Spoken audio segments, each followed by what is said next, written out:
இந்நிகழ்வை தலைமை வகித்து சிறப்பித்துக் கொண்டிருக்கிற பெருமதிப்பிற்குரிய ஐயா விஜி சந்தோஷம் அவர்களே, இத்திரைப்படத்தின் இயக்குனர் தயாரிப்பாளர் பெருமதிப்பிற்குரிய ஏஜே பாலகிருஷ்ணன் அவர்களே, இத்திரைப்படத்தில் பங்கேற்ற கலைஞர்களே, திரளாக கூடியிருக்கிற தமிழ் சொந்தங்களே, அனைவருக்கும் என்னுடைய பணிவார்ந்த வணக்கத்தை தெரிவித்துக் கொள்கிறேன்.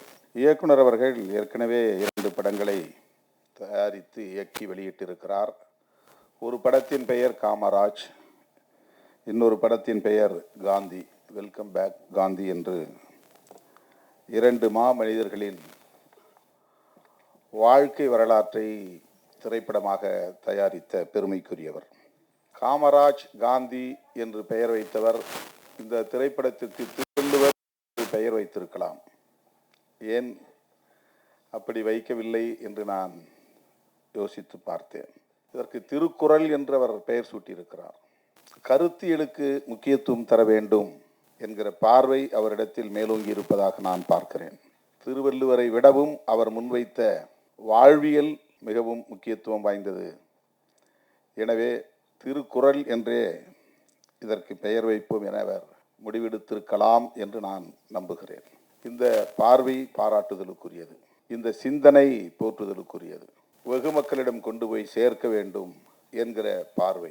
நம் காலத்தில் சமகாலத்தில் வாழ்ந்து மக்களுக்கு தொண்டாற்றி பெரும் தாக்கத்தை ஏற்படுத்திய ஆளுமைகள் பெருந்தலைவர் காமராஜர், மகாத்மா காந்தியடிகள். ஆகவே அவர்களை முன்னிறுத்துவது இன்றைக்கும் தேவையானதாக இருக்கிறது. ஆனால் 2000 ஆண்டுகளுக்கு முன்னால் தோன்றியவர், வாழ்ந்தவர் திருவள்ளுவர். இதில் என்ன ஒரு உண்மை நாம் உணர்ந்து கொள்ள வேண்டிய உண்மை என்றால், திருவள்ளுவர் என்கிற பெயர் திருக்குறளை எழுதியவர் என்பதற்கு ஆதாரமில்லை, அவர்தான் எழுதினார் என்பதற்கு ஆதாரமில்லை, அந்த நூலை எழுதியவர் பெயர் இதுதான் என்பதற்கு ஆதாரமில்லை.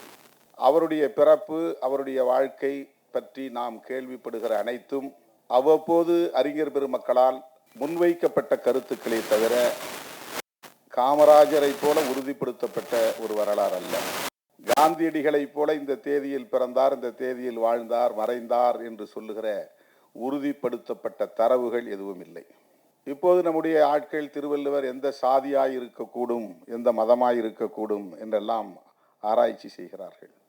திருவள்ளுவர் மதச்சார்பின்மை கோட்பாட்டில் உறுதியாக இருந்தார் என்பதை இயக்குனர் சேகர் அவர்கள் மிக அழகாக, அதுதான் முன்னிறுத்தப்பட வேண்டிய செய்தி, அதுதான் கருத்தியல். ஆகவேதான் இயக்குனர் ஏஜே பாலகிருஷ்ணன் அவர்கள் திருவள்ளுவர் யார் என்பதை விட திருக்குறள் என்ன என்பதுதான் மிகவும் முதன்மையானது, அது என்ன சொல்லுகிறது, அதுதான் நமக்கு மக்களுக்கு போய் சேர வேண்டிய செய்தி. ஆகவேதான் திருவள்ளுவர் என்று இந்த திரைப்படத்திற்கு பெயர் சூட்டாமல், ஒரு கதாநாயகனை ஆராதிக்காமல், அந்த நூல் சொல்லுகிற வாழ்வியலை, கருத்தியல், கோட்பாட்டை பொதுமக்கள் புரிந்து கொள்ள வேண்டும் என்கிற மிக உயர்ந்த பார்வையோடு இதனை அவர் அணுகியிருக்கிறார் என்று நான் பெரிதும் நம்புகிறேன். 1812ஆம் ஆண்டுதான் முதலாக இது அச்சுக்கு வந்தது என்ற தரவுகள் நமக்கு கிடைக்கின்றன. அப்படி என்றால் ஒரு 200 ஆண்டுகளுக்கு முன்னர். அதற்கு முன்பு வரையில் இது அச்சில் வரவில்லை, ஓலைகளில் இருந்தது. ஓலைகளில் இருந்த திருக்குறளை அன்றைய சென்னை மாகாணத்தின் அதிகாரியாக இருந்த எல்லிஸ், பிரபு எல்லிஸ் துரை, பிரான்சிஸ் ஒயிட் எல்லிஸ் அவருடைய முழு பெயர், அவரிடத்திலே கொண்டு போய் கொடுத்தவர் அயோத்திதாச பண்டிதருடைய தாத்தா கந்தப்பன் என்பவர்.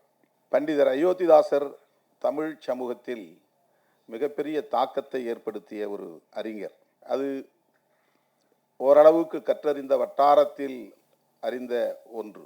அவர் திராவிடம் என்கிற சொல்லை முதலில் புழக்கத்திற்கு, வெகு மக்கள் புழக்கத்திற்கு கொண்டு வந்தவர். திராவிட மகாஜன சபை என்கிற அமைப்பை உருவாக்கியவர். தமிழ் பௌத்தம் என்கிற கருத்தியலை வடித்தவர். அவருடைய தாத்தா கந்தப்பன். அவர்தான் தன் வீட்டில் பரணில் இருந்த ஓலைச்சுவடிகளை கொண்டு போய் எல்லிஸ் துரையிடம் கொடுத்து அவர் அதை படித்து அதை அச்சுக்கு கொண்டு வந்தார் என்று வரலாற்று தரவுகள் நமக்கு கூறுகின்றன. இன்றைக்கு கமல்ஹாசன் அவர்கள் பேசிய ஒரு பேச்சுக்கு பெரிய எதிர்ப்பு கர்நாடகாவில். அவருடைய திரைப்படத்தையே திரையரங்குகளில் ஓட்டவிட மாட்டோம் என்றெல்லாம் எதிர்ப்பு தெரிவிக்கிறார்கள்.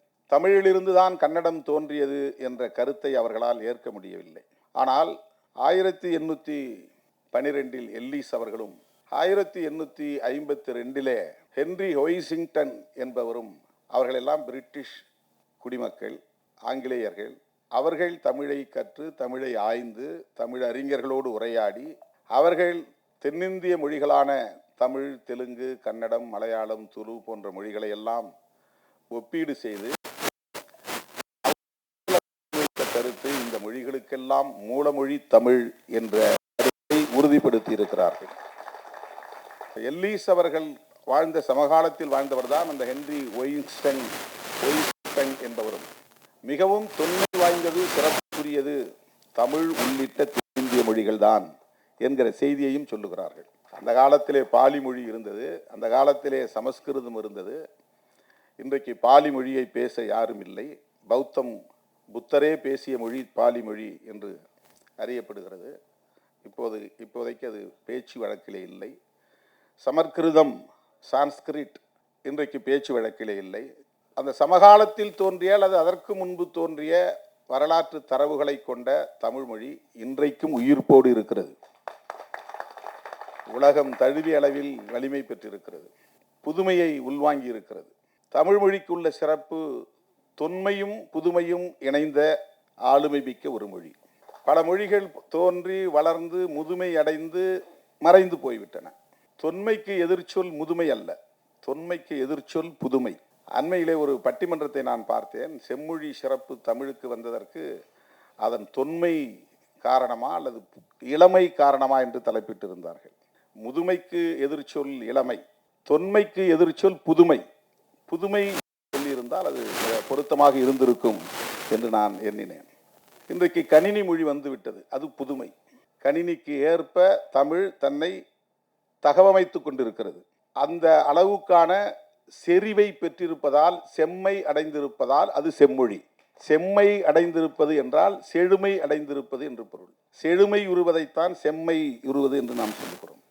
செம்மையுற்ற ஒரு மொழி, எல்லா வளங்களையும் கொண்ட செழுமையுற்ற செம்மையுற்ற மொழி, அதனால் இது செம்மொழி. செம்மொழி என்பது சிவப்பு மொழி அல்ல, செம்மொழி என்பது செம்மையுற்ற மொழி. செம்மையுற்ற மொழி என்றால் செழுமையுற்ற மொழி. செழுமையுற்ற என்றால் எல்லா வளங்களையும் உள்ளடக்கிய மொழி என்று. ஹைலி ரிச்சஸ்ட் லாங்குவேஜ், அதுதான் செம்மொழி. அதை கிளாசிக்கல் லாங்குவேஜ் என்று சொல்வார்கள். அப்படிப்பட்ட இந்த மொழிக்கு இன்றைக்கு உலகளாவிய பெருமையை சேர்க்கக்கூடிய ஒரு நூல். எத்தனையோ படைப்புகள் தமிழிலே உண்டு, சங்க இலக்கியங்கள் உண்டு.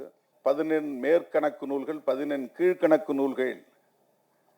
11 மேற்கணக்கு நூல்கள் 10 பாட்டு 8 தொகை. 11 கீழ்கணக்கு நூல்கள் 18 நூல்கள் இருக்கின்றன. அதிலே நாலடியார் ஒன்று, இன்னா 40, இனியவை 40 போன்ற நூல்கள் எல்லாம் வரும். அதிலே ஒன்று திருக்குறள். இத்தனை நூல்கள் தமிழுக்கு சிறப்பு சேர்க்கிற, பெருமை சேர்க்கிற, பல்வேறு கருத்தியலை கொண்டிருக்கிற, கோட்பாடுகளை கொண்டிருக்கிற, தமிழர்களின் மாண்பை பறைசாற்றுகிற எத்தனை படைப்புகள் இருந்தாலும் அந்த 18 கீழ்கணக்கு நூல்களிலே திருக்குறள் மட்டும்தான் உலகளாவிய நூற்றுக்கணக்கான மொழிகளில் மொழியாக்கம் செய்யப்பட்டிருக்கிறது. பைபிளுக்கு அடுத்தபடியாக அதிக மொழிகளில் மொழியாக்கம் செய்யப்பெற்ற பெருமுக்கிய நூல் திருக்குறள். அண்ணன் வி. சேகர் அவர்கள் சொன்னதைப் போல இது ஒரு மதம் சார்ந்த நூலாக இருந்திருந்தால் அந்த மதத்திற்குரியவர்கள் மட்டும்தான் போற்றி இருப்பார்கள், போற்றி கொண்டிருப்பார்கள். பைபிள் கிறித்தவர்களுக்குரியது. அதனால் உலகத்தில் எந்தெந்த மொழியை பேசுகிறவர்களும் கிறித்தவத்தை ஏற்றுக்கொண்டிருந்தால் அந்த மொழியிலே பைபிளை மொழியாக்கம் செய்கிறார்கள். குர்ஆன் இஸ்லாமியர்களுக்குரியது. இஸ்லாமியர்கள் உலகம் தழுவிய அளவில் வாழ்கிறார்கள். அவர்கள் என்னென்ன மொழிகளை தாய்மொழியாக கொண்டிருக்கிறார்களோ அந்த மொழிகளில் குர்ஆனை மொழியாக்கம் செய்து கொள்கிறார்கள். அதனால் அனைத்து பிற மொழிகளிலும் மொழியாக்கம் செய்ய வேண்டிய தேவை வருகிறது இஸ்லாமியர்களுக்கு. ஹீப்ரு அல்லாத பிறமொழி பேசக்கூடிய, அரபு அல்லாத பிறமொழி பேசக்கூடிய, இஸ்லாத்தை ஏற்றுக்கொண்ட மதவழி சார்ந்த மக்கள் தங்கள் தாய்மொழியில் அந்த குர்ஆனை, அந்த வேத நூலை மொழியாக்கம் செய்ய வேண்டிய ஒரு வரலாற்று கட்டாயம் ஏற்படுகிறது குர்ஆனுக்கு, பைபிளுக்கு. ஆனால் அப்படி எந்த மதத்தையும் சாராமல் ஆனால் எல்லா மொழிகளை சார்ந்தவர்களும் ஒரு மொழியை மொழியாக்கம் செய்திருக்கிறார்கள், ஒரு நூலை மொழியாக்கம் செய்திருக்கிறார்கள் என்றால் அந்த பெருமைக்குரிய நூல் திருக்குறள் மட்டும்தான். அதற்கு எந்த ஹிஸ்டாரிக்கல் கம்பல்ஷனும் கிடையாது, ஒரு வரலாற்று கட்டாயம் நிர்பந்தம் கிடையாது. இந்த நூலை எங்கள் மொழியில் மொழியாக்கம் செய்யுங்க, நாங்கள் இந்த வழிபாடு செய்கிறோம் அப்படின்னு சொல்கிறதுக்கு எந்த நிர்பந்தமும் கிடையாது, வலியுறுத்தம் இல்லை, கட்டாயம் இல்லை.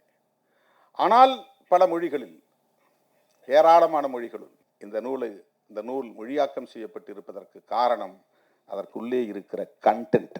அதுதான் முக்கியமானது. உள்ளே இருக்கிற கருத்து உலகமெங்கும் இருக்கிற ஒட்டுமொத்த மாந்தர்களையும் வழிநடத்துவதற்கான வாழ்வியலை சொல்லுகிற நூல். அதற்கு எந்த மதச்சார்பும் கிடையாது. ஒரு செக்யூலர் டெக்ஸ்ட், மதசார்பற்ற கருத்தியலை கொண்ட ஒரு நூல். அப்படிப்பட்ட இந்த பெருமைக்குரிய நூலை இந்தியாவின் தேசிய நூலாக அறிவிக்க வேண்டும் என்பது நம்முடைய கோரிக்கை. ஆனால் அது இன்னும் ஈடுபடவில்லை. நம்முடைய குரல் இன்னும் வலுவாக ஒலிக்க வேண்டிய தேவை இருக்கிறது. நாம் தமிழர்கள் என்கிற உணர்வால் இதை சொல்லவில்லை, நாம் மனிதர்கள் என்கிற உணர்வால் இதை சொல்லுகிறோம். அதுதான் முக்கியமானது. அந்த மொழி சார்பு கூட திருக்குறளுக்கு இல்லை. நாங்கள் தமிழர்கள், எங்கள் மொழி மேலானது, உயர்ந்தது என்கிற அந்த சார்பு நிலை கூட திருக்குறளுக்கு கிடையாது. அதனால் எங்கள் மொழியில் எழுதப்பெற்ற நூல், எனவே இதை தேசிய நூலாக்க வேண்டும் என்று நாம் கோரவில்லை. எங்கள் தாய்மொழியில், தமிழ் மொழியில் படைக்கப்பெற்ற நூல், அதனால் தமிழர்களாய் இருக்கிற நாங்கள் கோரிக்கை வைக்கிறோம் என்று சொல்லவில்லை. இது மனித குலத்துக்கே பொதுவான நூல், உலக பொதுமறை. அப்படித்தான் திருக்குறளை நாம் முன்னிறுத்த வேண்டியிருக்கிறது, உயர்த்தி பிடிக்க வேண்டிய ஒரு பார்வை நமக்கு வேண்டும். அந்த பார்வை நம்முடைய இயக்குனர் ஏஜே பாலகிருஷ்ணன் அவர்களுக்கு இருக்கிறது என்பதை நம்மால் உணர முடிகிறது. அதனால்தான் இந்த திரைப்படத்திற்கு திருக்குறள் என்று அவர் பெயரிட்டிருக்கிறார், தலைப்பிட்டிருக்கிறார். இதுவே அவருடைய சிறப்பு என்பதை சொல்லி இந்த அரிய வாய்ப்பை எனக்கு வழங்கிய அண்ணன் இயக்குனர் ஏஜே பாலகிருஷ்ணன் அவர்களுக்கு நன்றி கூறி முடிக்கிறேன். நன்றி, வணக்கம்.